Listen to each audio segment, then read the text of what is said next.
So there's three things that I recommend for replacing a mattress that you make note of and have in mind when you come in to see us. The first thing would be type of mattress and mattress height.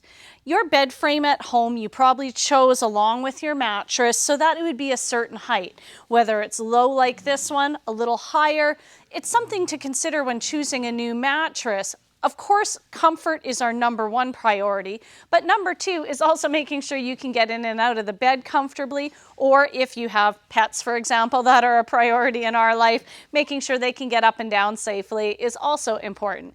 There may be ways that we can adjust your current frame to work with the mattress of choice, or we may have some other suggestions on a mattress that is either thicker or thinner, but still has the same feel for you.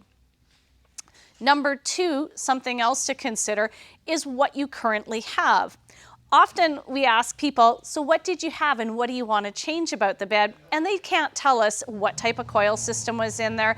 They might not know if it had a pillow top or not. So take a couple seconds before you come out bed shopping, tear those sheets off of that mattress and just take a quick look. Even take a picture, that's always helpful. We'll know exactly how thick the pillow top was. Often we can tell what type of coils that mattress may have had in it, whether it's a pocket coil, a hybrid, or just a regular coil system.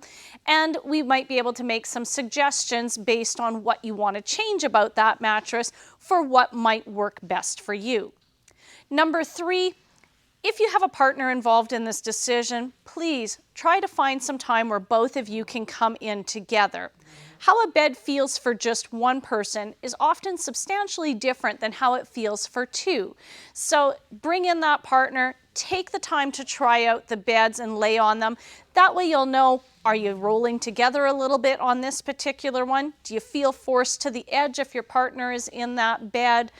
Does it move around too much for your liking when your partner gets in or out of the bed? These are all really important things when you're picking a mattress that is probably going to last you at least 8 to 10 years. So take time, go through those three tips, and we will see you in the showroom and help you choose the perfect mattress.